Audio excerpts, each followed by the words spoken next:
What's up, Pay Attention family? It's your host, Savior Smith, and I'm extremely grateful that you've made it this far. I want to shout out to everyone that has been watching, that's been viewing, and of course, subscribing to this new YouTube channel. One thing that I'm doing is I'm looking to educate everyone and reward them for educating themselves. So making the decision to watch this podcast, you have now the potential to win free Bitcoin, right? Yes, free Bitcoin. Now, what does that mean? I'm going to start going live every Wednesday night on Instagram Live and sending one of you Bitcoin just for tuning in. Now, to qualify for this Pay Attention Bitcoin giveaway, all you have to do is like this video, comment on this video, and of course, comment your cash tag. That way you could be entered into the drawing for someone just like you to win free Bitcoin. So for you looking to learn about financial literacy, black ownership, black wealth, you can now win a reward of Bitcoin by literally tuning into this YouTube channel. It's something new, but I'm looking to reward you guys for taking the time out of your busy schedules, out of your days to tune in with Pay Attention. So again, thank you guys for your support thus far. Let's continue to grow. Let's continue to elevate. And of course, let's continue to educate ourselves and our community one day at a time. Thank you guys for tuning in. And remember, if you want some free Bitcoin, all you have to do is like this video, comment on this video, and comment your cash tag for a chance to win. Thank you guys, and I hope you enjoyed this episode of Pay Attention. What's up, everyone? Thank you guys for tuning in to this new episode of Pay Attention, where I'm joined by a lady boss, a lady entrepreneur, which is something that's not new in 2022, but it's going to be a topic for the next decade, and that's female entrepreneurship. So we have Miss Shalainna here. She's a local Houston native, but she's also a digital marketer. And so before I dive into any more, I definitely want to allow you to tell the audience a little bit more about you and what you do. Of course. Thank you so much for having me, by the way. Hey, everybody. I am Shalainna of Socialbossempire. I am a creative evolutionary director and social media strategist / maven of the internet. I basically take your business, brand, bring awareness, put it online, scale it. Most of my clients have scaled to 6 figures and beyond using the power of digital marketing and social media. With you, I hope people get a chance to learn from a female perspective of a hustler, of being a brand, being independent. So definitely excited to have another business owner on a call that has a perspective that can attach to multiple different markets. So whatever you're doing, whether that's music, whether that's fashion, whether that's art, whether that's business, whether that's real estate, digital marketing, technology is growing. So learning how to market on this technology is honestly probably the second most important asset anyone could have, so yes. I'm super excited. So definitely, but before everyone tuning in, where can they follow you at on all social media platforms?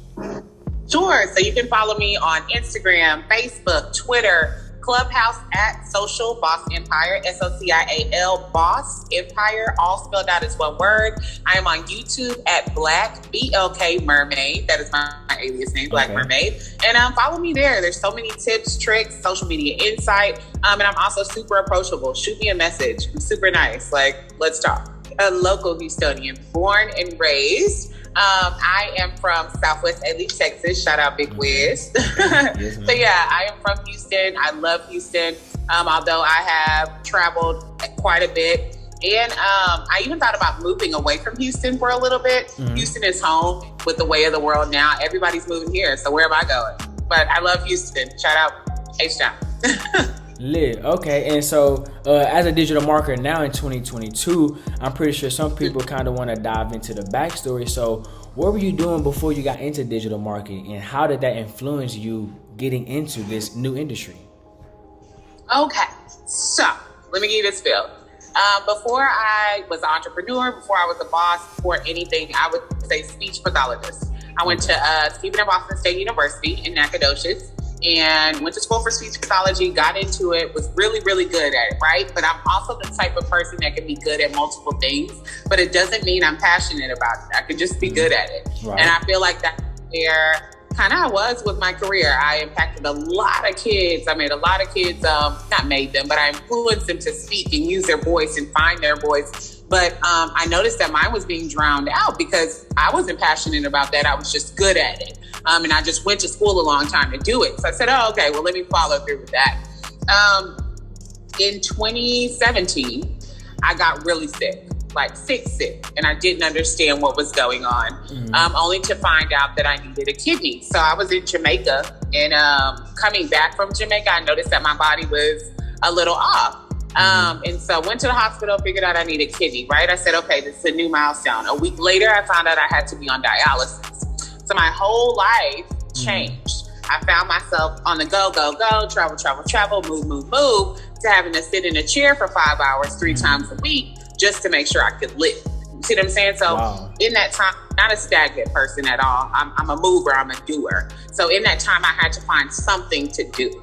I've always loved the internet. Like, I've always been obsessed with it. Before I had my, before Social Boss Empire, I had a women's empowerment travel agency that started on Instagram called Wonder Woman HTX. And it grew, but there was just so much going on at one time. So I said, how can I turn this? Because I was still working. Like, a lot of people think I just left my job because I got sick, but I'm a doer, right? So I was going to dialysis, working my job, working another job, plus my other business. And I said, it has to be another way to like maximize my time and not burn myself out like I'm doing. And once I found out how to make social media work for me on the dialysis chair, Social Boss Empire was born. And although I went through trials, I really thank God for that time because it allowed me to be still and find my purpose. And so I left being a speech pathologist once I figured out how to work the internet and how to work numbers. And I was making triple what I was making as a speech pathologist, literally sitting online. I was like, yeah, I love this. I'm not going back. So I took the leap. Okay, and so basically the Social Boss Empire originally started in 2017 or 2018? Well, you know how you have that year, right? That year of, I have a business, but it's like we easing into it. So technically end of or mid of 2017, but we came out the gate in 2018 and really like went hard, right? And said, okay, this is a business, it's registered, it's formal, and we're doing this in 2018. Okay, lit. Okay, cool. Okay, perfect. So with social media, you know what I'm saying, being in that industry, being a professional now, right? You've definitely been doing it more than 4 years, so that's definitely professional, you know what I'm saying, level. So most people see social media as a challenge. You know, most people see social media as an outlet of information, as news, you know. So my question to you, the next question is, do you see social media as a business expense or a personal expense? And why? A business expense for me, with personal attributes of expense. Okay. So it's always a business for me first because it is my business, right?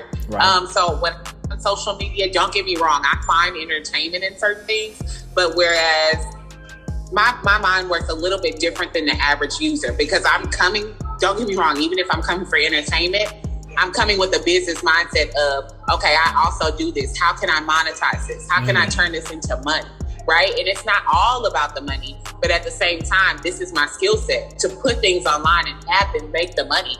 So when I see things, even if it's for fun, my mind is automatically going into a work mode of, okay, if they did this like this, maybe this could have been lucrative this way, you know? On a personal side, before I even had any of my businesses, I was a blogger and I was signing brand deals online, right? From treating it like just a creative experience. I remember getting an Under Armour deal with like 800 followers and people were like, how'd you do that? You don't have this big follower base. But it's not about that. It's about conversions. That's when I really started transforming my mindset into digital marketing being money and like turning this into money because I was like, wait, so you don't have to have 10K followers to make money on here? So I can turn these relationships into dollars? Yeah. So it's like, it has little personal attributes, but it's always a business mindset for me because that's kind of what it turned into for me. Yeah. Okay, cool. For sure. So when people look at social media, they use it for, of course, multiple reasons. Like you said, entertainment. People use it for information. People use it to research, to study, you know. So when you dove into that field and you started helping people, you know what I'm saying, helping clients grow their business, grow their pages, grow their income with social media, what are some challenges you face and how did you overcome them? Sure. So, and I still go through these, right? I feel like as a business owner, we're always going to have challenges, but some of my number one are people's mindset, right?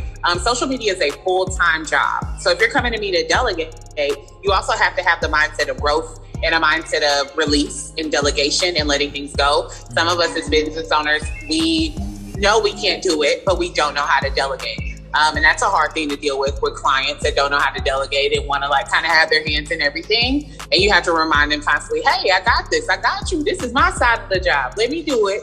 Let me send it over so you can approve of it. And then you're going to love it, right? But you don't have to stress yourself out of being in every single step. That's why you hired me. Another thing, dealing with people of various personality, customs, backgrounds. Everybody's a little bit different. And I try to bring my coaching style in our initial discovery call and consultation. I tell all of my clients, hey, I'm really straightforward. I'm not rude, but you hired me for a job. So if you hire me for something, I'm on your behind. I tell all my clients, first day we meet, I'm on your behind, because if you're telling me I want to do this and you're asking me to help you, I don't want to just talk to the wall and then you're in the same spot and you spent your money. That's a waste of time. I'd rather you keep your money and come to me when you're ready. So momentum is a hard thing for clients sometimes, delegation, and just honestly, and this is the most transparent I can ever be. I tell people all the time, in a sense, I live in two different worlds. There's social media world, and then there's me coming off the internet into real life. And I try to be as transparent as possible in my platform, so it never feels like I'm being unauthentic, but at the same time, that's hard. That is hard to diversify. Absolutely. And it's hard to constantly, some people have the option of being on the internet. I don't have a choice because that's my job. So this is a 24/7 non-cutoff thing for me. And that can be challenging at times, for sure. Absolutely. Well, I can definitely say that you've overcame some of the adversity just by how you're answering, because like you said, adversity is going to come to you whether you're in the business or not. You know what I'm saying? So 100%. I appreciate you for that answer and for being transparent. Now, my next question is for the people that are looking at social media, the new pages, the new brands, the new influencers, or people that say, I want to be there someday, right? What are some mistakes people often make when generating content? They're looking at just pretty and, oh, I like this, and oh, it looks good, as opposed to strategic ways to put out content. A lot of people are looking at these cookie cutter perfect images, or thinking that it all has to be perfect initially. But they miss a part of social media that is the most missed, right? Is the strategy. Nobody wants to dive into the strategy. That's the hard part. That's the boring part. That's the numbers. That's the science. Social media is a science. But everybody wants to take a pic of me doing this and then go edit it in Lightroom and put it up and then hold their product in their hand and wonder why it doesn't do numbers. Well, the internet and social media is more than just looking pretty. It's SEO. It's following up. It's engagement. Nobody wants to build relationships, right? And that's a key part of this, building relationships. It's just like networking in person. If you don't talk to people, they're not going to talk to you. If you don't interact with people, they're not going to interact with you. How will anybody know you're there if you don't say anything? You know, so that's a common mistake that I see. Another common one that I see with like newer people and getting online and in business is they want overnight success, right? And it just doesn't work out that way. It doesn't happen that way. One thing that really bugs me is when people come to me and they say, oh my God, I want my content to look just like yours. I want to do it just like this. And it's like, no, you have to be yourself. You have to be authentic. Being unauthentic won't get you far. And you have to realize I've been doing this for years. Even before I started my business, I was the girl like younger, designing stuff for schools and stuff. So I've been doing content for years. Just because you do it a month doesn't mean your reels are going to look just like mine. And then they get discouraged. You can't place your day one on somebody's day 500 or year 22, you know? So mistake two, I see, for sure.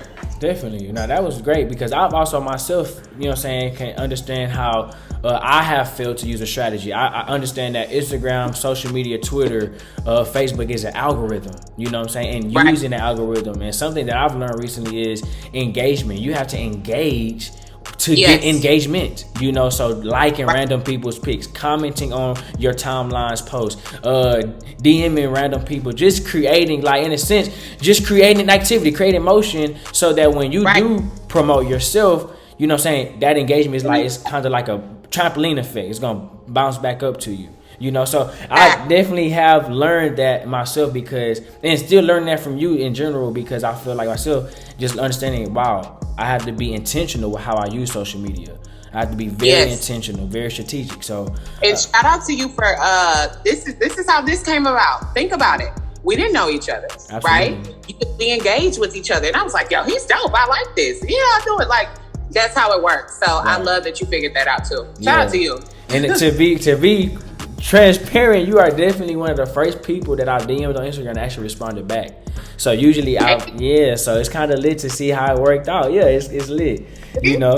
Cool. So I'm excited, you know. And so I focus on myself now in the creative space. You know, I'm using YouTube for the podcast, and I use Instagram to promote my brand, so it can be like a funnel, you know. But as a creator, what do you think? You know what I'm saying? Even outside of myself, what do you think creators should focus on? Is it quantity, quality, you know what I'm saying? Because at the same exact time, we do want the best quality, but I also just feel like, personally myself, and I could be wrong, that it's also about quantity, just consistency, doing it every week, every month, you know, if you can. Yes. And so, yes, everything you said is absolutely correct. And one thing that I feel like is almost a misconception now is that quantity doesn't matter, because people are so big on saying, oh my God, quality over quantity. And that's cool. But we are in a social and digital era where millions of pieces of content are coming out every minute, right? So if you're not consistent, you get lost. I tell people all the time, 24 hours off of the internet, 48 hours off of the internet without proper strategy, you're forgotten about, right? Wow. You're not thinking all of that, right? So it's like, if you haven't built up your, what is the word I'm looking for? Not stamina, but it's a certain, when you're working with the algorithm, right? And you're playing with numbers and the science of social media, you can't hit and miss. You have to hit. And so you have to strategically hit to where if you say, okay, I'm going to take this week off, you already have a strategy in place that's going to carry that week. But if you haven't done that and you just disappear, when you come back, it's like you're starting from a fresh canvas. You don't have all your hits. You don't have all your momentum built up. So a lot of people, they forget that part. It is about quantity. You want to have the quality. Don't just go posting foggy pictures and stuff. I'm not saying it has to be perfect, but put some time and dedication into your work because it matters. But at the same time, you do have to be consistent. And a lot of us have to stop overthinking what content is. I did it too. When you're first starting out or when you're diving into your business or trying to market it, we think that it has to be production all the time. It's an elaborate thing. And a lot of times it doesn't. Content can be you and I just sitting here talking right now and me posting this and saying, had a great podcast interview with Savior today, and we discussed in the caption. This is content. Stop overthinking the content. Show up for your audience and show up for what you're doing, and you'll go far for sure. Definitely. Well, I'm liking what I'm hearing so far because it allows me to actually really, just from like interacting with you on this podcast, like, man, I can really see a glimpse of your hustle, of your mindset. It's like, okay, she's really studying or researching or growing every single day within this industry. And that's important because what I got from that was consistency compounds. Yes. You know, so yes. Definitely. Okay, cool. So I definitely want to stay with you, Shalainna, because my next piece is, what advice would you give to the next influencer watching this episode? Sure. The first thing is be yourself. Do not get lost in the internet, in the lip injections and the BBLs and all that. That's cool if that's what you want to do. But if that's not you, don't get lost in that, right? Be yourself. I show up as myself all the time. I tell people when I have good days. I tell them when I have bad. I'm very transparent. I tell my story. I used to be 500 pounds. I tell people that I'm on dialysis. I tell people that people respect transparency, right? They trust me because of my transparency. Anything I put out and tell people to buy, they're going to trust me because I've been transparent and honest from day one. So you got to be yourself on here. Another thing is not getting caught up in those vanity metrics. Likes do not pay bills on any platform. They don't. So I handle accounts all the time. 500K followers, 600K followers, some of them a million. We have some celebrity clients.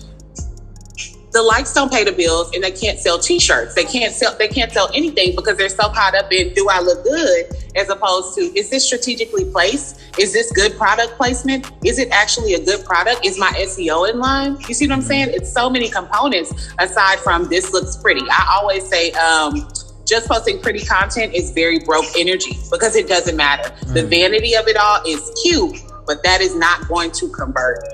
And I guess the third one would be just to show up. It's as simple as that. It's easy on the internet to just fall back and just say, oh, okay, I'm an influencer. But you can't be lazy with this. A lot of people, and you're going to get ridiculed. shout out to all my influencers out there, because when I was a blogger / influencer heavy, I got laughed at. I used to, and I still do, right? I bring my lights, my tripod, that's my gear. I'll bring it anywhere. I'm at Starbucks right now, and I usually will set it up in the middle and record myself doing something, because this is my job. You have to take it seriously, like this is what you want to do for the rest of your life. Because if you play with it like a hobby, it's going to not pay you like a hobby would, you know? So just keeping that in mind. Definitely. Well, you mentioned one acronym, and I really want to educate myself and educate the viewers. You mentioned SEO. What is an SEO, and how can we use that when digital creating? Sure. So SEO is search engine optimization, right? Okay. On social media platforms, it wasn't as prevalent. It used to be kind of only a Google thing. So search engine optimization is where you have several keywords that are going to find you hits on something that is in the online space. But now platforms like Instagram, Twitter, Facebook have it to where posts and pieces of content are showing up more frequently or more prevalently because of the SEO. So like you have a podcast that's over financial literacy and elevating people within their sector of money, right? So some of your keywords should always be financial literacy, but not just that. You have to get very, very specific. Black financial literacy. It's almost like using hashtags, but in keywords. I always describe it like that because you're trying to get those keywords that hit, but are not oversaturated and overpopulated on your page. Wow, that makes sense. Okay, thank you so much. I'm glad I learned another thing from you within the first few minutes of this podcast. Okay, absolutely. So now let's talk about Social Boss Empire and the mentality it takes to be a business owner, because like we mentioned earlier before we started recording, it's more than just owning a business. It's a mentality you have to make, right? On top of making money and learning how to budget your money, right? And with any business, whether you're making 10,000 or a million, right? The mentality that we have as entrepreneurs is something that a lot of people don't have. It is a challenge. It is hard. It can be depleting of energy at times, So my next question is, in your words, how do you define Black ownership? Sure. Ooh, Black ownership. I love that. So before I even go into my spiel of defining it, I want to say that I am so proud of us for just stepping up, because we have it 10 times harder. As Black entrepreneurs, I don't care what anybody says, right? We have it 10 times harder. A lot of these spaces were not designed and destined for us already. So we have to go in and not only find the table, right? We have to make it. We have to look at somebody else's table that we know doesn't really want us there sometimes, make our own table, put a stamp on it, and then navigate through the area, so shout out to us. But for sure. Black ownership it's a journey, it's a task, it's rewarding, it's hard, it's fun. It's pretty much a plethora of emotions and action steps and dedication and perseverance all in one.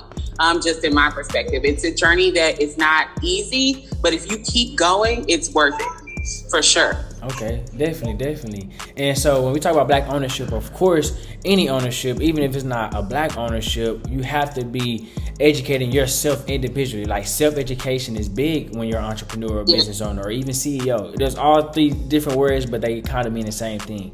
But one thing that I think is big is self-education, and financial literacy is a part of it. And that can be, like we said, the mentality behind money, the budget behind money, or just the elevation in other parts of life, the spiritual growth, the physical growth, the mental growth, the financial growth, all those things. So what does financial literacy mean to you, and how do you encourage other people to stay financially literate? Sure. So I actually have changed my perspective of this, right? Coming into entrepreneurship, I will be the first to be transparent, and I'm still working on it. I was not the best with managing money or knowing how to make money work for me. And that is what financial literacy is to me. It's not only knowing how to make the money. It's how to manage the money and how to make it work for you. In our communities, a lot of times we aren't taught that. I know I wasn't taught it, right? I can go get some money. That's not an issue, right? To make money, but just learning, and like you said, a lot of self-discovery and self-knowledge and continuous growth and learning of that. Even now, I'm discovering new ways. Like you said, you do crypto and stocks and things like that, right? That's another stream to make. That's all a part of making money work for you, is having multiple streams, but also investing it in multiple areas that are going to grow without your presence, right? So I feel like I'm still learning in the area of financial literacy, but it's all of those in one. It's not just making the money.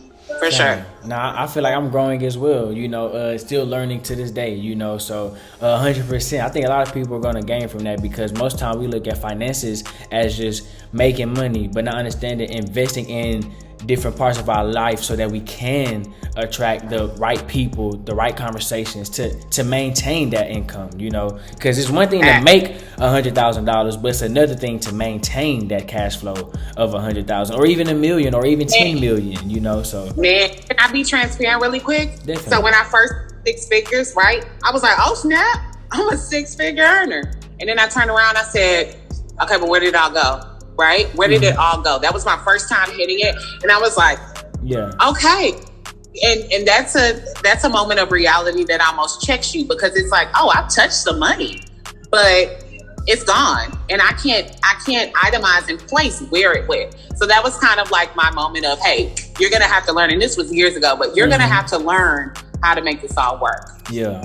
Okay, lit, for sure. So, just to continue, how do you think we can use social media to kind of impact and build wealth and success within our communities? Sure. One, connecting with each other more. I have met so many people and gotten some of my biggest opportunities just by connecting with people online, on the internet, being transparent and building those relationships. You never know who you're going to find and connect with. I met my first investor in the DM. You see what I'm saying? It wasn't a huge investor, but that was my first little jump. Like, in a damn conversation. He didn't even have a profile picture, but I'm a friendly person. So I just was like, hey, how's the day? After he messaged me. And it turned out he was in Houston, and an investor that was looking for. But if I hadn't said anything, so that was the power of social media, and also becoming knowledgeable. There are several financial advisors and things like that on these platforms that will help you, that provide tips sometimes. And especially one thing that I had to realize is investing in a financial advisor is not even as expensive as people think it is. I was in a mentality of, oh, that's only for the super wealthy, or that's only for people that have tapped into multiple millions. You can have a financial advisor and not even be making 6 figures, but have the mentality in your mind that my money is being allocated properly and I'm understanding how to use it. And usually, not all of them, but usually your financial advisor takes their cut and commission off of what they're making you or what they're saving you. So you're not even coming out of your own pocket. And I didn't understand that. I want us to be knowledgeable of that. And I learned that on social media. Right. So it's like, you can find so much on these platforms. Another thing, YouTube University, y'all, please get on YouTube, because that's a social media platform that can give you so much information. People ask me questions all the time. They're like, I don't have enough to pay you for your services. And I immediately say, I understand, because I've been there. But have you been on YouTube, girl? Some of the stuff you're asking me is on YouTube. So use the internet as a resource. It's a plethora of. Yeah, now, you actually answered that perfect, because that ties me into my next question is, who are some people you study with social media to learn from within the digital marketing industry? Sure. So within digital marketing, Women CEO Project is super dope. Shout out to Christy. Meek University is amazing. She's an awesome coach as well. Both Christy and Meek have been my coaches. Another person that I study, he is actually a bomb. He's in financial literacy. He teaches people how to manage their money. He does stocks, crypto, all that. He's boss in the game. Unspoken Game, Andrew, he is super dope out of Houston. I got to connect y'all too. He's a great guy. I study people that bring value, are higher up than I am, of course, more successful than I am, but also remain humble and remain level-headed. The last thing I want to do ever, right? And even with myself, is get a whole lot of money and a whole lot of everything I want and change. I like people that remain the same. You can have your Cartier watch, you can have your nice little car outside, but you don't have to be nasty to people. So I encourage people to find people that resonate with them, and those are the type of people that resonate with me. For sure. But those top 3 for me, for sure. Okay, lit. Well, that's you answering these questions smooth and perfect. So my next question is not my last, but what are some end of the year goals you have for yourself and or for your brand? Ooh. food so y'all get some tea. By the end of the year, Social Boss Empire is aiming, it's not set in stone, to open our first branding studio. I'm super excited. I want to have a space called the Social Boss Hub for other entrepreneurs to come in and shoot all of their content, shoot their photo shoots, video shoots, campaigns, all of that in one spot. Another thing, the merch. Everybody has been asking for merch for a very long time, and I just haven't had time to dive into it, just dedicating the time to my clients. So that too. And also we're working some, and I signed some NDAs, so I can't really talk about it, but we are working some huge events this year. And I'm just hoping for major success with those events and just to grow even more. Another thing is so in the fall, we're having, and I hope you'll be there, a networking extravaganza in Houston. It's going to be huge. So I just want all of that to go really successful. I heard something by Rick Ross the other day that says, I don't want to move fast. I just want to move correctly, right? That's all I want to do is move correctly. It doesn't have to be tomorrow, but when everything comes into fruition, I just want it to be right, because I didn't rush it and I did it the right way and I did it with integrity. Man, that's lit. Well, I feel like that you have answered everything, and I have literally one last question before we go into the speed round. But what makes your brand, the Social Boss Empire, unique? I always get asked this question, and I say something along the same lines. We are different because we are innovative. I'm an evolutionary. It hasn't been done like me because I am the evolutionary, right? We lead it into evolution. Nothing we bring to the table has been done before. So it has to be unique because it's never been created, right? And that was the purpose of me using evolutionary in so many things, because I want this to be so out of the box. Everything we do is unconventional. And so the clients that come to us are unconventional. It's things you've never seen. And if you have seen it, you haven't seen it like this. So, that's lit. Yeah, we definitely, for sure. Okay, lit. So now what we have is a 60-second speed round. So all I need you to do is answer these questions as fast as you can. And pretty much these questions are going to be based around, so myself, the viewers, the listeners can get a chance to actually just find out a little bit more about what you do, what you like, and just kind of how you think. So I'm going to start my watch, but literally it's going to start after I read the first question. So these questions, like I said, are just pretty much simple, but just answer them as fast as you can. Okay, now let me grab my time. So 3, 2, okay, bet. When is your birthday? June 14th. Okay, what's your astrology sign? Gemini. Okay, your favorite color? Red. Favorite athlete? Serena Williams. Okay, cardio or weights? Cardio. If a plane picked you up tonight, where would it land tomorrow? Italy. Okay, private jet versus private yacht? Private yacht. I'm a mermaid. Okay, saving versus investing? Investing. Okay, prayer or meditation? Prayer. Dream car? Ooh. Bugatti. Okay, life motto? Do good and good will come unto you. Okay, if you could have any superpower, what would it be? Invincibility. Okay, YouTube or Netflix? YouTube. Okay, audiobooks or physical books? Physical books. Boom, that's time. Okay, cool. Man, I definitely like that. So, man, thank you again for tuning in to this episode of Pay Attention. I appreciate you for taking the time out. Literally, if you guys did not know, she's been running meetings all day. So she hopped on this as soon as she finished a meeting prior to this episode. So literally, thank you again for your time. I'm very much grateful, and I appreciate you and so much. Of course, and thank you for having me. Anything you need, hit me up. You guys don't forget Social Boss Empire. Perfect. So thank you guys for tuning in to this episode of Pay Attention. I hope you guys had a great time to learn from Miss Shalainna. Make sure you guys follow her, tune in, stay in contact with her events so that you can grow and elevate. And guess what? I'm going to be at some of them. May not all of them, but I'm going to make sure I'm in the building because I support the brand. So thank you guys for tuning in this episode, and we hope you guys pay attention.